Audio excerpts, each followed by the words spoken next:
On va travailler sur l'exercice numéro 35, où on a un exercice qui porte sur diverses manières de calculer l'espérance de x et l'espérance de x au carré. Donc pour l'espérance de x, on a déjà la formule du cours, mais on verra que certaines familles de variables aléatoires, on sera amené à étudier des variables aléatoires définies à l'aide de maximum de variables aléatoires ou de minimum de variables aléatoires. Et pour étudier les lois de ces variables aléatoires et calculer leur espérance, on va voir que passer par ces événements, décrits par des inégalités, c'est souvent extrêmement intéressant. Donc c'est ce que je vais développer dans cet exercice. Bon, allez, bah c'est parti. On a donc ici tout pour appliquer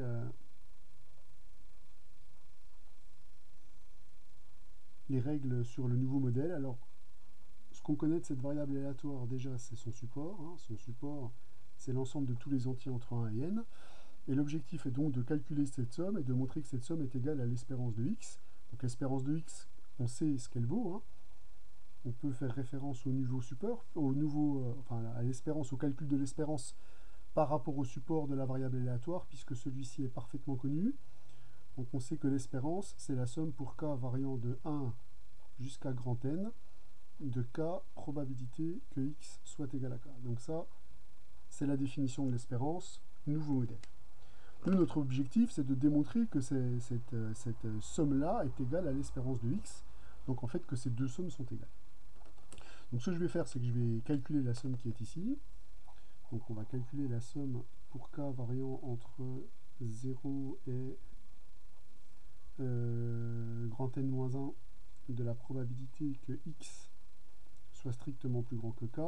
Alors on sait à peu près comment procéder, puisque l'objectif c'est de se ramener aux événements x est égal à k, donc on va réécrire cet événement, l'événement x strictement plus grand que k, je vais l'écrire comme l'union d'événements 2 à 2 incompatibles, je vais l'écrire comme l'union des événements x est égal à i, où i varie entre k plus 1 et grand N, et événements évidemment 2 à 2 incompatibles, puisque x ne peut pas être égal à i et à j avec i différent de j. Donc, la probabilité de cet événement, c'est la probabilité de cette union d'événements 2 à 2 incompatibles. Donc, je vais récupérer la somme pour k variant entre 0 et n-1 de la somme pour i variant entre k plus 1 et grand N de la probabilité que x soit égal à i. Alors, on est ramené à une somme double. Quand on calcule une somme double, ce qu'on cherche à faire en général, c'est de permuter les sommes, puisque ça change les dépendances avec le terme général.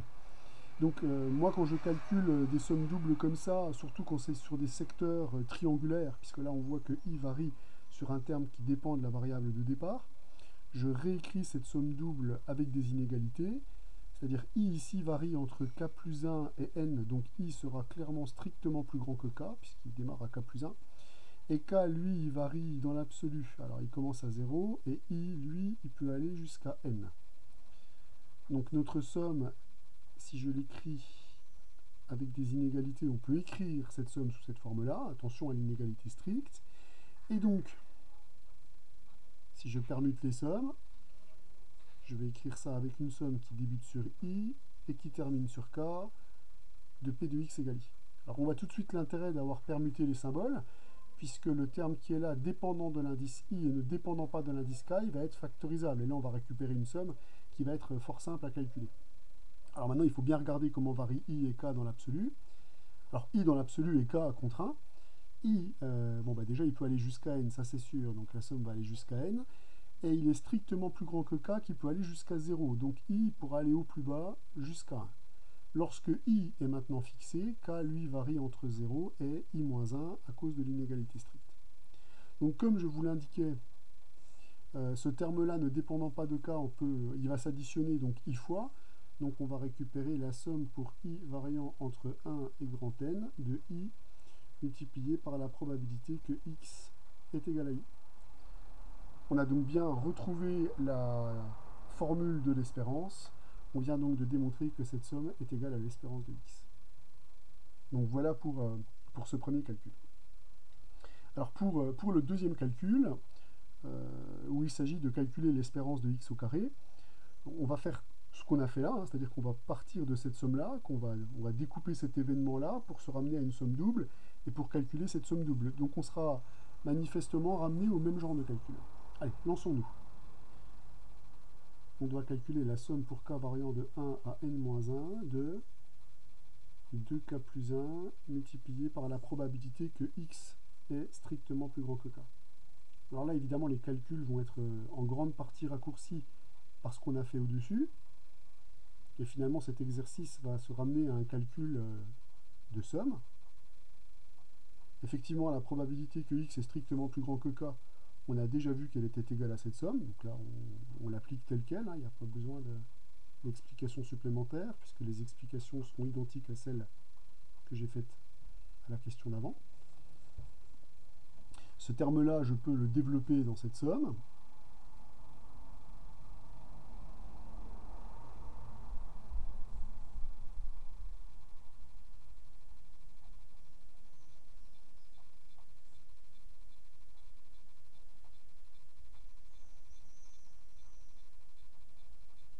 Et maintenant que ce calcul est fait, on va s'occuper de permuter ces sommes sur des secteurs triangulaires.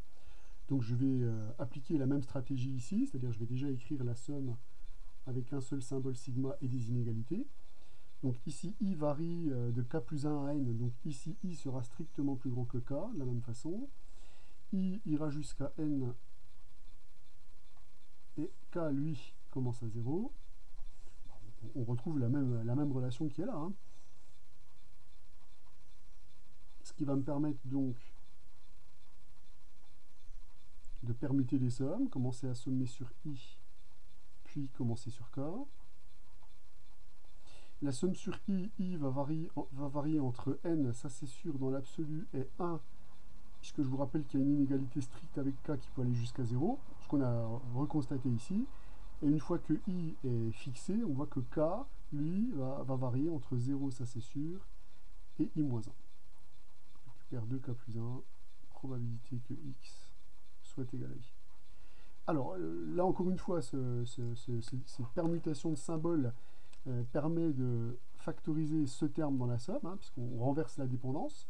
Donc ce terme-là va être factorisable de la somme. On va le factoriser. On va donc obtenir la somme pour i variant entre 1 et grand N de la probabilité que x soit égal à i multiplié par la somme pour k variant entre 0 et i-1 de 2k plus 1. Il nous reste donc à calculer cette somme, hein, qui est complètement calculable. Donc cette somme, je vais la calculer à part. Hein. Voilà, je l'écris en vert. Là, on est dans le cadre d'une somme simple qu'on peut calculer notamment à l'aide de la linéarité de la somme, puisqu'on va récupérer deux fois la somme des k quand k varie entre 0 et i-1, donc entre 1 et i-1, puisque le premier terme est nul. Donc ça, c'est une somme connue, c'est i facteur de i-1 sur 2, plus la somme des 1 lorsque k varie entre 0 et i-1 plus i. Donc en développant cette expression, on va récupérer i carré moins i plus i, on va récupérer i carré. Donc moralité, la somme qu'on récupère, c'est la somme pour i variant entre 1 et n de i au carré, probabilité que x soit égal à i. Donc là, maintenant, on a achevé le calcul, hein, c'est-à-dire qu'on a vraiment permuté les sommes, on a renversé la dépendance par rapport aux variables. Donc il faut maintenant interpréter le résultat qu'on a obtenu et simplifier au maximum. Et là, on reconnaît l'application de la formule de transfert, puisque ceci, c'est en fait la somme pour i variant entre 1 et n des f de i multiplié par la probabilité que x soit égal à i, où f est la fonction qui a t associée t carré. Donc si on applique la formule de transfert, on récupère ici l'espérance de f de x, où f est la fonction carrée, c'est-à-dire l'espérance de x au carré. On a donc bien démontré que la somme qui est ici donne le calcul de l'espérance de x au carré.